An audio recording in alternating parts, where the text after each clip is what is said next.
All right, so today we're going to talk about evaluating algebraic expressions with non-standard operations. So first off, what are standard operations?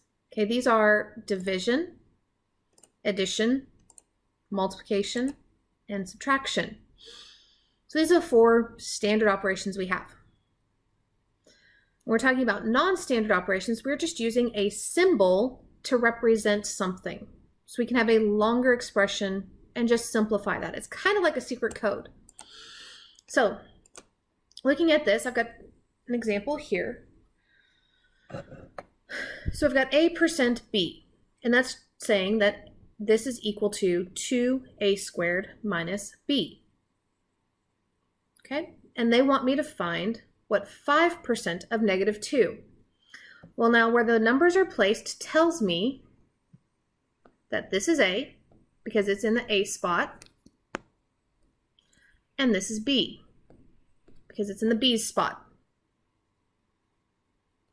Okay, so just like what we did in the previous lesson, we're going to plug in. So I know that 5% negative 2 is going to be equal to 2. Again, remember, use your parentheses. Okay, a is 5, so I plugged in 5 there, minus my b, which is a negative 2. From here, it's using simple order of operations. Okay, first thing I'm looking through, really nothing to simplify in the parentheses. So I've got an exponent, so I'm going to do 5 squared. So I get 2 times 5 squared, which is 25, minus a negative 2. Okay, now that I've taken care of the exponent, I can move on to multiplication division. 2 times 25 is 50, minus a negative 2. Now remember, what happens when we minus a negative number? Okay, it becomes addition. So I get 50 plus 2 instead of 50 minus a negative 2. So 50 plus 2 is 52. So when A is 5 and B is negative 2, our answer is 52. All right, let's look at the second one here. I've got $D, where equal to C minus D squared plus 2. Now for this problem, they want me to find negative $2.1.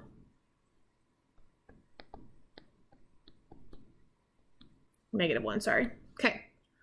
All that means is I'm plugging in negative 2 for C and negative 1 for D.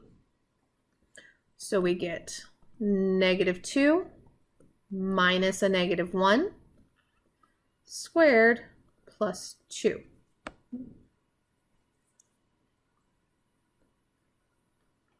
Okay, working inside the parenthesis first. Negative 2 minus a negative 1, same thing as negative 2 plus 1. So negative 2 plus 1 is a negative 1. And bringing down what I haven't used yet. Okay, negative 1 squared is just 1 plus 2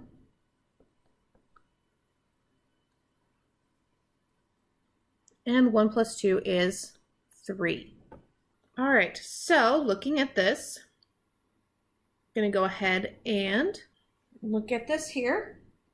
All right, so I've got pound sign F. And that's going to equal the absolute value of F minus 3 plus E cubed. And they want me to find negative 11 pound negative 3.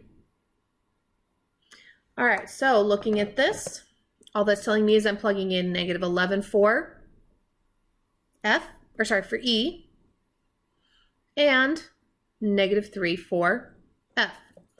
Key thing is placement here has to be the same And this is my f.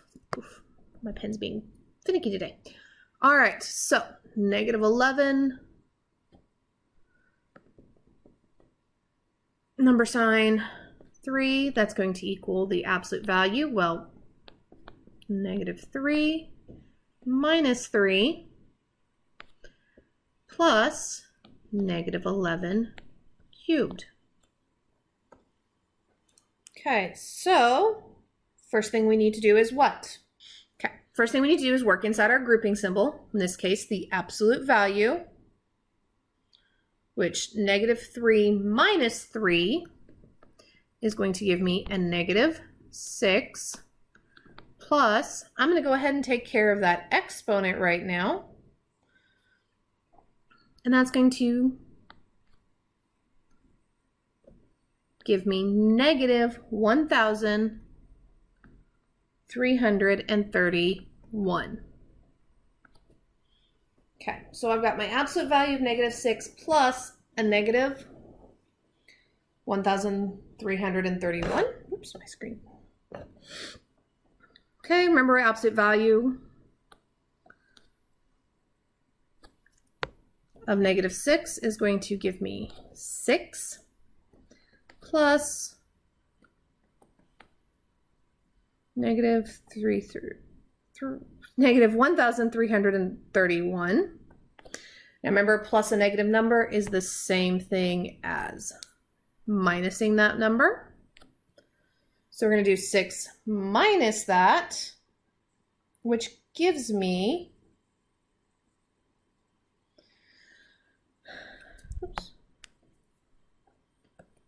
1,325.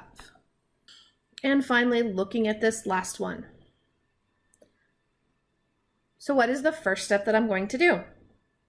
All I'm going to do is plug in. So G in this case is negative 9. So I get 2 times negative 9 divided by H is negative 2 minus 4.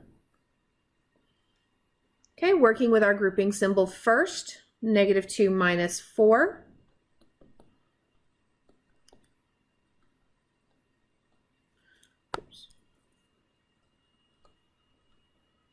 Gives me negative 6. I've simplified that as much as I can. Simplify the top, 2 times negative 9, which is negative 18, divided by a negative 6. And negative 18 divided by negative 6 is a positive 3. All right, there you have it.